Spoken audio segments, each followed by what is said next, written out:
ഹോസ്റ്റലിൽ ഒരു kettle cooking കണ്ടാലോ?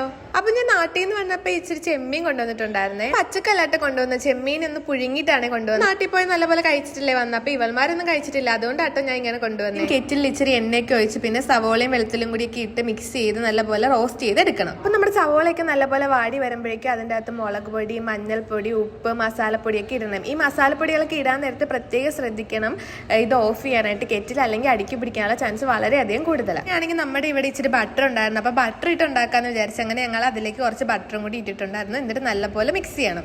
ഇനിയാണ് നമ്മൾ താരമായിട്ടുള്ള നമ്മുടെ ചെമ്മീൻ എടുക്കുന്നത്. ഞാൻ പറഞ്ഞില്ല ഇത് ഞാൻ വീട്ടിൽ നിന്ന് വേവിച്ചോണ്ട് വന്നതെന്ന്. ഇതിൻ്റെ അകത്ത് പ്രത്യേകിച്ചൊന്നും ഇട്ടിട്ടില്ല കേട്ടോ. ഇച്ചിരി മഞ്ഞപ്പൊടിയും ഉപ്പും കൊടമ്പുളിയും പിന്നെ വേപ്പിലയും കൂടി ഇട്ട് ചുമ്മാ പുഴുങ്ങി എടുത്തതാണ്. പിന്നെ നമ്മൾ നേരത്തെ ഉണ്ടാക്കി വെച്ച് നമ്മുടെ സവോളയുടെ അകത്ത് ഇതൊക്കെ ഇട്ട് മിക്സ് ചെയ്യുക. അപ്പോഴേക്കും കെറ്റിൽ ഓഫ് ചെയ്യണം, അല്ലെങ്കിൽ അടിപ്പിടിക്കാൻ ചാൻസ് ഉണ്ട്. ഈ ചെമ്മീനാണെങ്കിൽ ഞാൻ തലേ ദിവസം വീട്ടിൽ നിന്ന് എടുത്തേണ്ട വന്നാണ്. പിറ്റേ ദിവസം രാത്രി ആയപ്പോഴാട്ടോ ഞങ്ങൾ ഇത് ഉണ്ടാക്കി കഴിക്കുന്നത്. എന്തായാലും ഒരിക്കലും ചീത്തയായി പോകത്തില്ല, അത് ഞാൻ ഗ്യാരണ്ടി. അടിപൊളി ടേസ്റ്റ് ആയിരുന്നു. ഈ പ്ലേറ്റ് കാണുമ്പോഴേ അറിയാലോ നിങ്ങൾക്ക്.